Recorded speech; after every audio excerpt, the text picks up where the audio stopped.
So today we'll be discussing social structure and society. Depending on the textbook that you're using, it may also fall under the category of society and social interaction. And so social structure and status.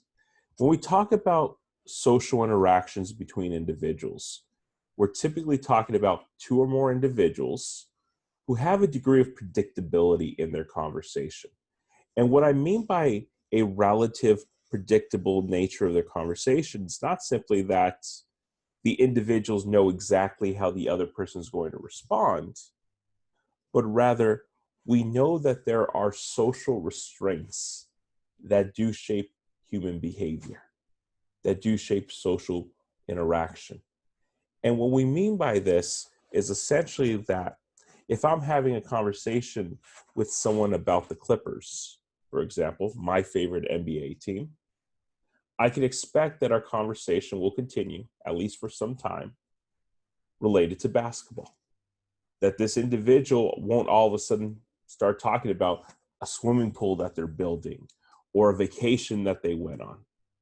It's a safe conversation. It's a predictable conversation to a certain extent. This idea that we try to remain on topic during our discussion with other individuals. This idea that when we enter a new group, when we enter a new environment, or when we enter a new social interaction, in many ways, we bring a knowledge of the ways that people would typically or normally relate to each other or relate to us. Once again, this degree of predictability that's associated with these social interactions. And this predictability is built in many ways on the framework of what we call social mapping. And social mapping provides a guideline for how we're supposed to navigate, how we're supposed to engage individuals in social interactions when we enter a new environment. In many ways, the social map begins to provide us with this framework for how the social environment is structured. So in other words, what are the expectations of new members and what are the expectations of existing members? See, the social map helps us in many ways read the room, read the vibe of the room. I'm going to give you guys an example of this. I smoke cigars. Most cigar lounges, based on my own experiences, are heavily conservative. And as I was told at one cigar lounge that I visited, this is a MAGA lounge, meaning a Make America Great Again lounge. I don't support Donald Trump. I do not identify as conservative. So I know that when I go to cigar lounges, my general political beliefs, which tend to be more liberal moderate, will most likely not be accepted there. Understanding that if I was to engage in a political discussion with individuals, there's a very strong possibility that we're going to be polar opposites in how we view the world. Now, that begins to shape how I interact with others and perhaps how individuals begin to interact with me. And so I want you to keep that in mind. You begin to determine through social mapping the general vibe of the room, the general temperature of the environment, and then you begin to figure out, well, what type of interactions am I going to engage in? So think about your own lives and think about how you bounce from social environment or social group to another social environment or social group. How do you begin to determine how you're supposed to interact? How do you develop, in many ways, this awareness that begins to help us truly understand the pattern social relationships within a group, in many ways, the predictable social relationships within a group, in a manner that keeps us from personal embarrassment or social disruption?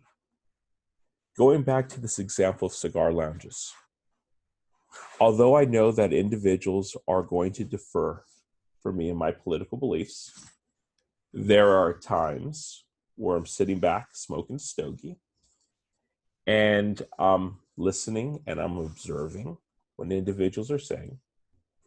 And I do find myself having to engage in conversation.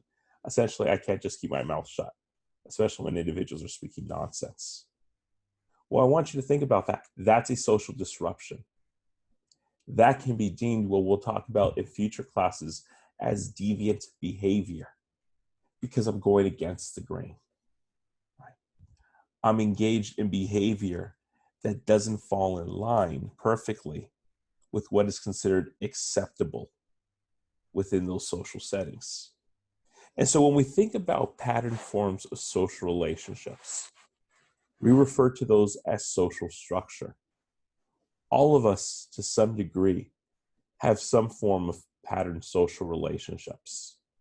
And what we want to understand is that the social maps that exist within the social structure, the social maps that exist within these pattern forms of social relationships, those are not innate, meaning they are not written into our genetic code.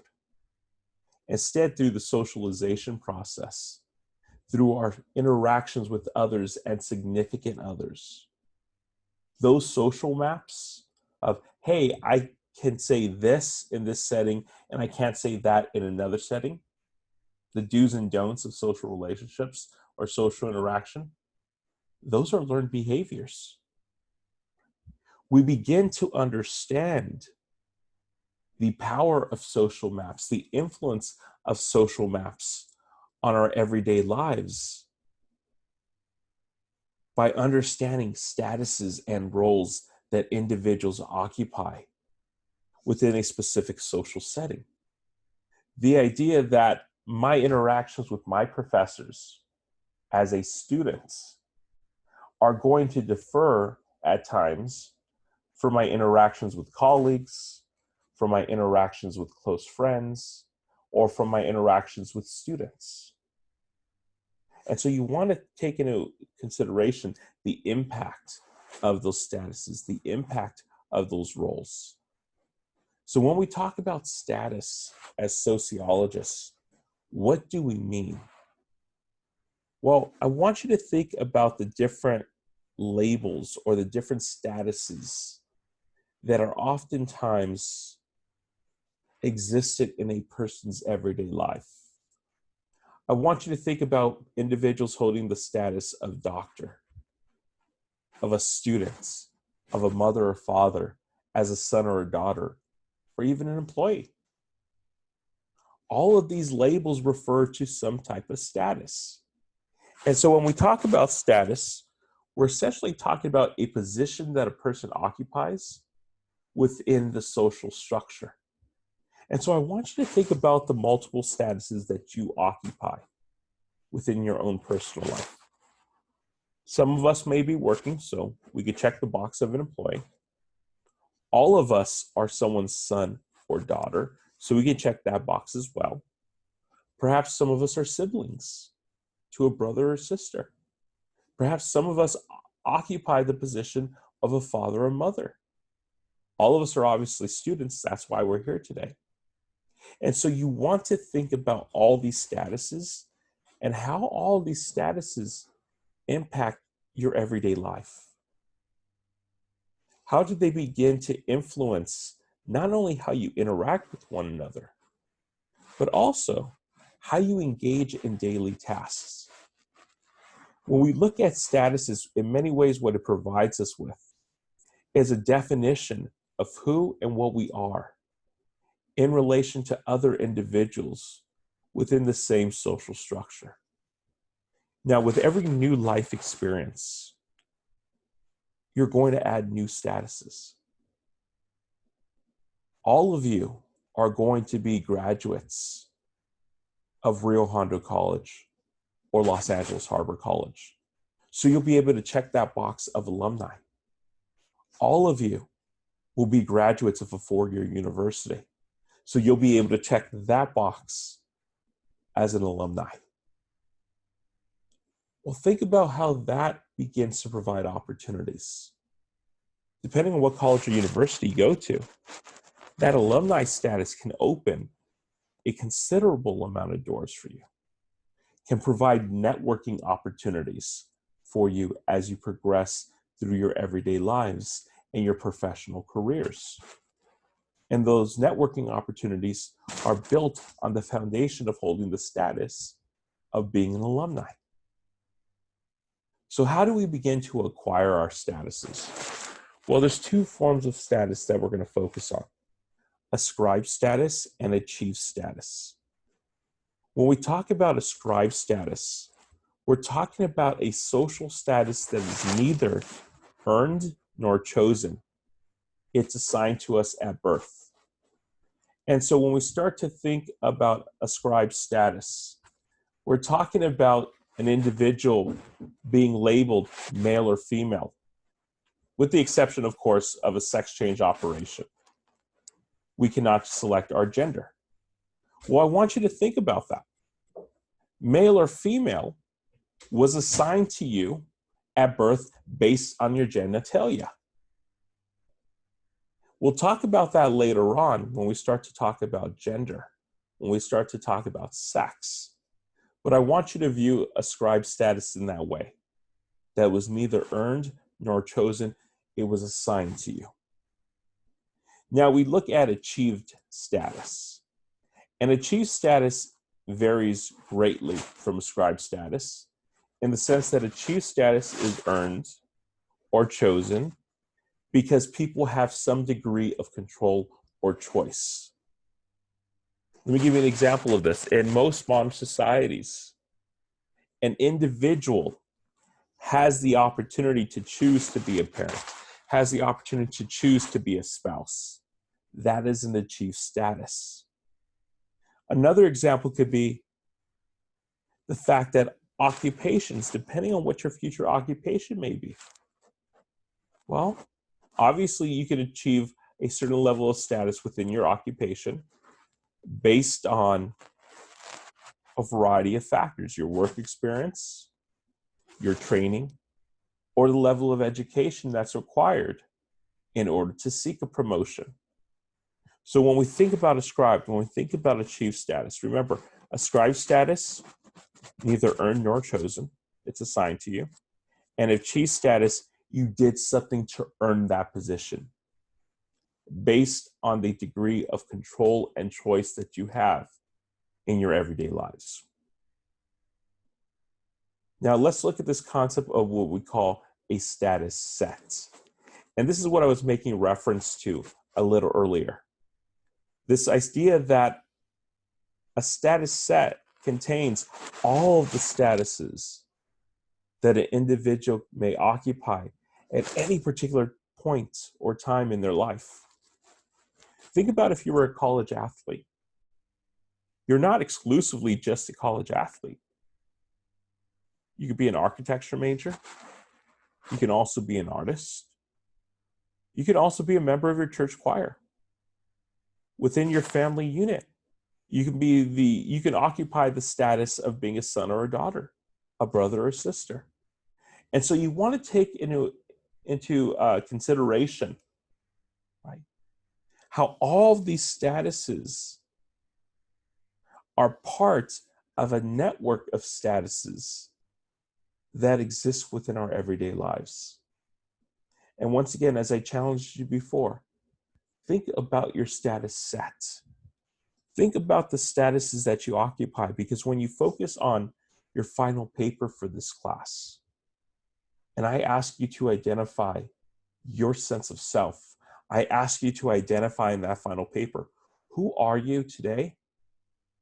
Who will you be tomorrow? And who will you be 5 or 10 years from now? What is your life's blueprint? Well, who you are today and who you're going to be in the future, your sense of self is largely influenced by your status set, by your interactions with significant others and others in general. Now, When we start looking at statuses, we can argue to a certain degree that some statuses are more important than others. And this is what we refer to as a master status. And master statuses are the most important status that an individual could have in their everyday life. That it influences an individual's thought process or behaviors in a more significant manner than any other status that a person occupies. What we want to understand about a master status is that it can either be achieved or ascribed. So it can be both, achieved or ascribed. And so I want you to think about this. As a parent, for those of us who have children, or those of us who plan to have children in the future, well, first, that's an achieved status, right? You have that choice to become a parent. But at the same time, we can argue that this achieved status of being a parent is a master status because it becomes the most important factor in your life. As a parent myself, my son's 7 years old. His name is Gavin.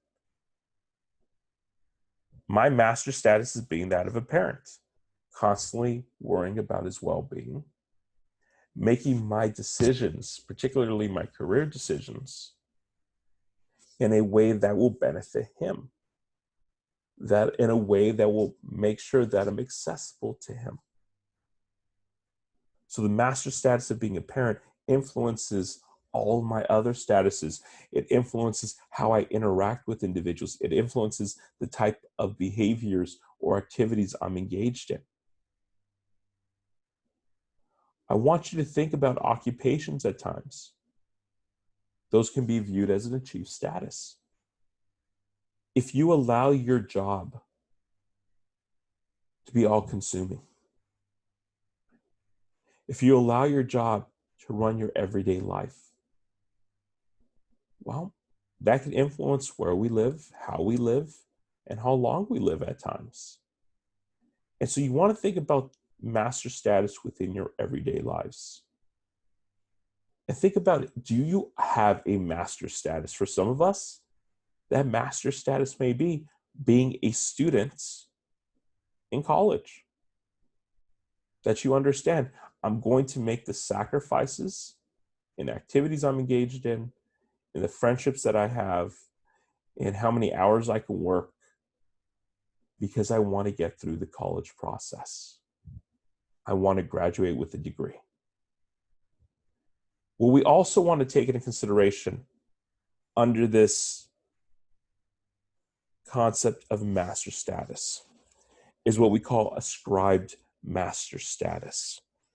And ascribed master status is what we refer to as age, gender, your race, your ethnicity, your sexual orientation, your gender identity, and how all of these statuses can affect the livelihood of achieving other social statuses. So what does that mean? I don't know how many of us are familiar with this term, the glass ceiling.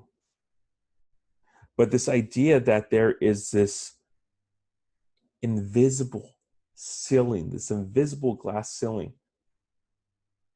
that serves as a barrier to many women within the workforce. The idea that women are discriminated against and deprived of opportunities based on this glass ceiling that may hinder their progress within a company or an organization. That women face this uphill battle, not only for equality, but for equitable opportunities within the workplace. The fact that she could be discriminated against for simply being a woman. When we talk about gender later on in this course, we're going to talk about the fact that when it comes to promotional opportunities, A woman may at times be overlooked for a promotion because those who are seeking to promote her might think, oh, you know what? She's still relatively young. Does she want to have children? Well, okay, well, she has kids. Can she be the CEO of this company and still pick them up from school? And I want you to think about the impact of this sexist ideology and the fact that those same questions are not likely to be asked when discussing whether a man qualifies or should be promoted within his occupation. That's the impact of ascribed master status. Let's go a step further. And let's relate this to our future discussions on race and ethnicity. What we have historically seen in the United States, and we still see it today, is the dehumanization of young Black and brown men. And it's not only exclusive to Black or brown men, but let's focus on that particular group. Young Black or brown men between the ages of 18 to 35. And this dehumanization that takes place, the stripping of our humanity that takes place,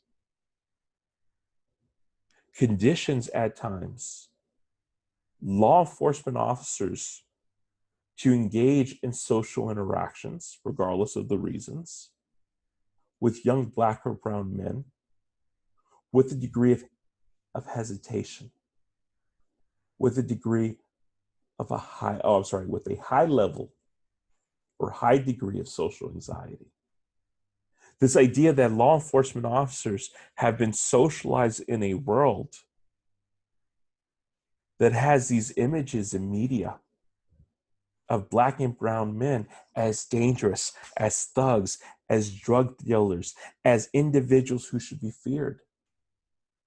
And think about being socialized in society where every time you see a criminal on television, it's a Black or brown man. And now you're a young individual who's aspiring to become a police officer. And for as long as you can remember, you see these images, you see these images, you see these images. So now you become a law enforcement officer and you do a traffic stop. And it's a Black or brown driver. You've been socialized to view these individuals as bad. So how do you think you're going to interact with them? There are studies that show that at times the police, the gun holster on a police officer's, that holds the police officer's gun, typically has 2 clips. And there are studies that show that when interacting with the Black or brown male, that police officers may be more inclined to at least unclip one of the 2 clips so that he or she can withdraw their firearm at a faster rate. Well, I want you to think about how this ties to ascribed master status of being a Black or brown male and this presumption of guilt.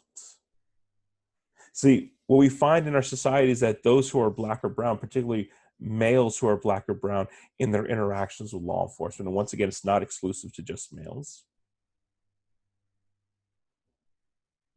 we're viewed as guilty until proven innocent, instead of innocent until proven guilty. And that's largely based on our ascribed master status of being Black or brown males, something that we had no decision or choice over when it came to our race or ethnicity. And so hopefully that makes sense, this ascribed master status. Let's talk about social structures and let's talk about roles that exist. So when we talk about roles within our everyday lives, I want you to view them as culturally defined rights and obligations that are attached to a status. What are the expected behaviors of an individual who occupies or holds a particular status? So in many ways, what we can argue is that roles provide a life script that in many ways indicates to the status holders, to the actors, we can argue, what beliefs, what feelings, and what actions are expected of them.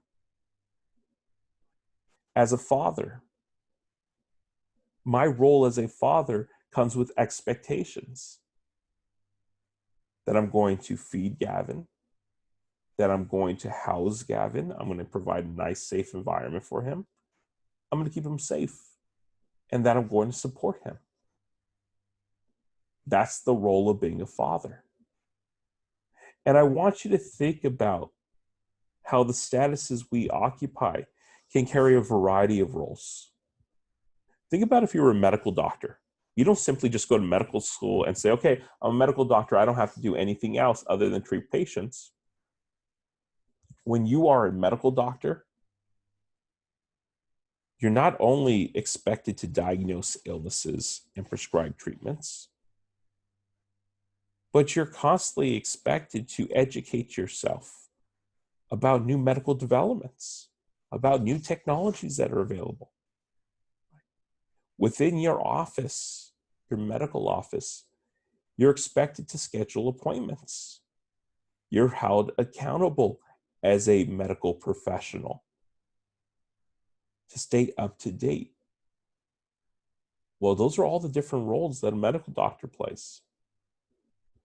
In many ways, you can argue that roles can be thought of as the glue that holds a network of social statuses together. Well, what does that mean? Well, think about within your own households.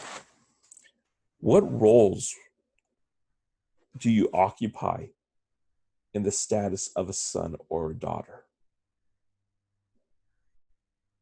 For some of us, we may occupy the status of being a chef, cooking for our families. We may occupy the status of being a babysitter, watching over our younger siblings. We may occupy the status, or the role, I should say, of serving as a breadwinner, meaning that we're working to help financially support the family, and so on and so forth. So when we talk about rights and obligations within the statuses that we hold, within the roles that exist within a particular status, when we hear the term rights, rights inform individuals of behavior that they can expect from others. And I'll give you an example of that in a little bit. And when we refer to obligations, it informs individuals of the behaviors that others expect from them.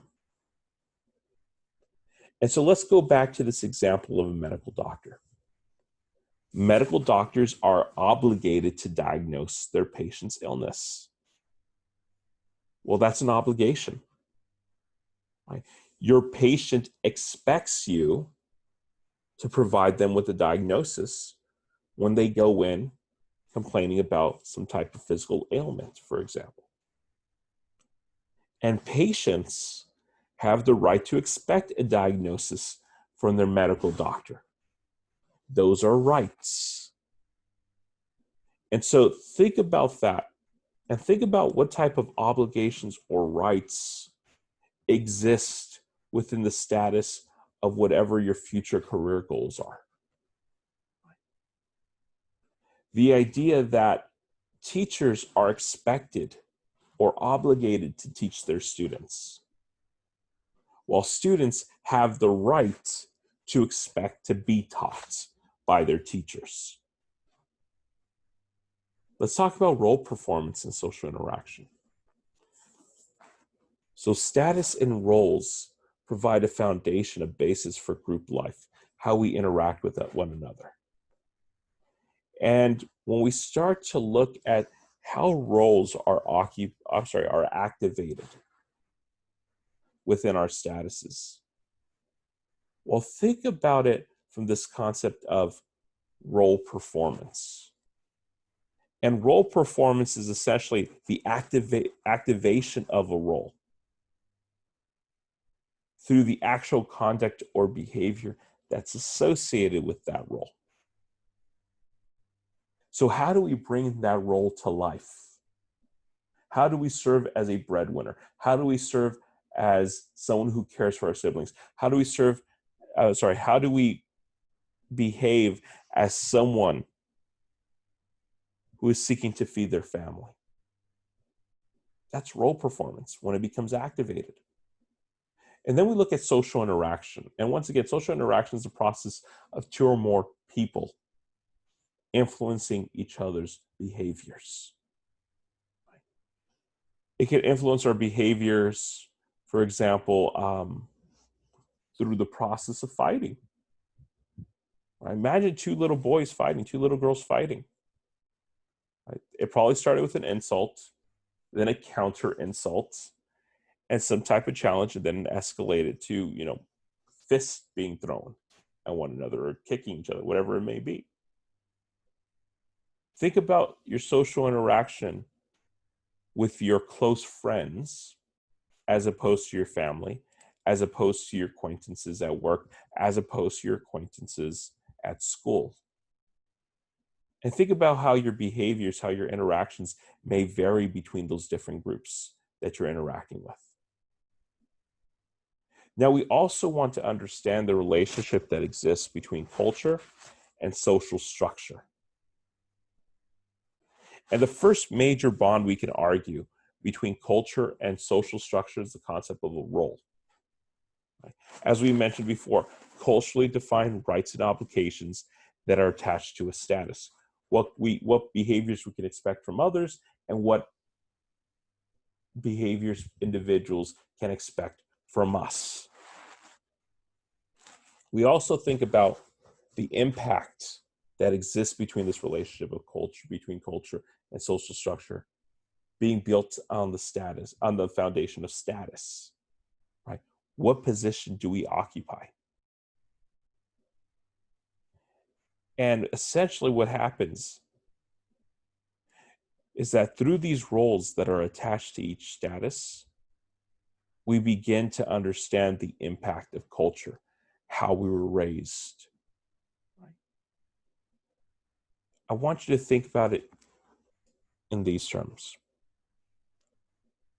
You may occupy today or in the future the status of being a parent, but how you live out the roles of that status, how you activate or engage in role performance, the expectations of that status, the roles of that status may be largely built on the foundation of your culture, of your life experiences. Now we're going to look at something called role conflict. And as we've stated before, look at our status set. Think about the many statuses that we occupy in our everyday lives. And think about how those statuses at times can give birth to conflict and strain. When you think about role conflict, think about statuses that clash with one another. Think about a college student who holds the statuses of being a student and an employee, and how at times it will be challenging, it will be difficult to balance studying and work demands. Think about this. When we get married, we take on the role of a husband or a wife without abandoning our role of being a son or a daughter. The added demands of being a good spouse can easily clash with the demands of being a good son or a good daughter. And so in role conflict, you're seeing all these statuses in competition with one another. These separate statuses in competition with one another. And that's very important to state. Because then we're going to look at this concept of role strain. And role strain is essentially when there is conflict within a single status and the roles within a single status. Imagine that you're a college basketball coach. You're not only expected to coach students, but you're also expected to make sure that they're maintaining a particular GPA and they're enrolled full-time. You're expected to recruit the new incoming class of athletes, and you're expected to win games. You're pulled in a million directions just occupying that single status of being a coach. Think about a college or university professor. They're expected to teach classes, to spend time with their students, to be active in campus committees, and to publish the research. It pulls from this, all these roles pull from a single status of holding that title of professor. And then let's go back to this concept of society. In society, we discussed, when we talked about culture, we discussed it briefly. And society is the largest and most self-sufficient social structure in existence. Individuals who live within a society oftentimes have a shared common culture. There are at times territorial borders. For example, the state of California as opposed to the state of Nevada, as opposed to the state of Arizona. We have borders that define your identity in many ways. We can argue that theoretically, in society, a society is independent of all outsiders. Now, what we know today is through the accessibility of travel, the accessibility of immigration. Right? Society is no longer exclusive per se. But for the most part, and according to sociology, we will argue that theoretically society is independent of outsiders. That once you join a society, you assimilate into that culture, you assimilate into that society. And what we want to take into consideration when we talk about society is the impact of family, the impact of the economy, the impact of government and policy, the impact of religion, and how those feed and address the needs of its members. Now, I want you to think about our previous discussions on mechanical and organic solidarity. Think about pre-industrial societies. This would fall into the category of mechanical solidarity. This would fall into the category of pre-modern or simple societies. And so when we think about pre-industrial societies, think about hunter-gatherer societies. Essentially where individuals gathered edible foods and hunted animals. They were typically nomadic in the sense that they moved from place to place in the pursuit of the food supply, and they moved when the seasons changed.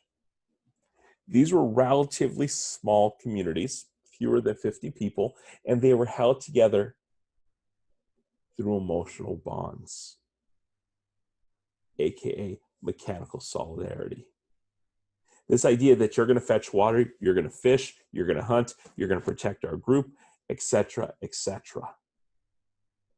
There's this common ownership of property within these hunter-gatherer societies, that nothing was exclusively yours, that it was communal, and that there was a division of labor, and that division of labor was along sex and age lines within families. We can go a step further and look at horticultural societies. Once again, another example of mechanical solidarity. In horticultural societies, people began to settle in locations. They began to develop more permanent settlements because they had mastered the craft of domesticating plants, of growing plants to provide food. Much of the labor, the division of labor that existed, well, that was organized in the family. Once again, you're going to go into the fields and harvest crops. because those crops will feed our community, will feed our society. We look at pastoral societies. And this is when we start to really see the domestication of animals, right? Goats, sheep, cattle. Once again, long-term housing settlements. We start to see trade taking place. We start to see gender roles, which we'll talk about later when we talk about gender, starting to be truly defined.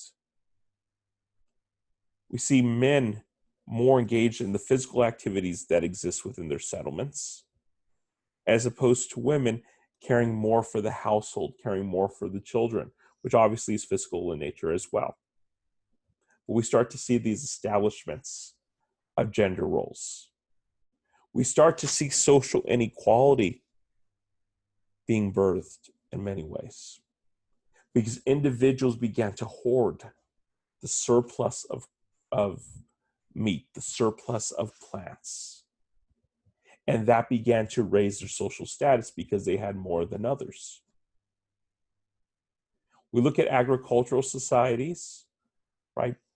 Cultivating the land permanently, using animals, right?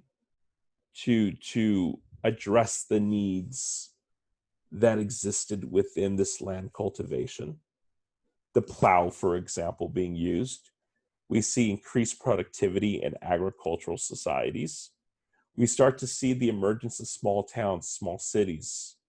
We start to see differences in the economic, religious, and political institutions that are being developed.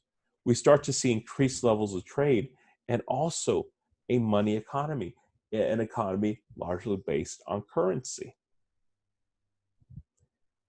And then we start to see what we call more modern societies, and those are the industrial societies. We start to see science and technology in the productions of goods and services. And this is relatively young still. We're only talking about 250 years ago. We're starting to see machines, power-driven machines. We're starting to see an economy that's evolving to the open market because of surpluses that are existing. We start to see large cities. We start to see those emotional ties that held communities together starting to wither away. Organic solidarity. If you recall, I need you for as long as I need you. Task-oriented social relationships. And once I no longer need you for this task, thank you and goodbye.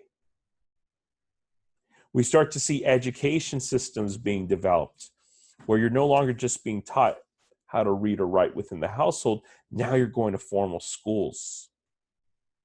We're starting to see an evolution in gender roles that is still evolving today, where we're seeking to achieve a greater level of equity and equality within the relationship. Religion, though it is important to some individuals, is not as important within an industrial society.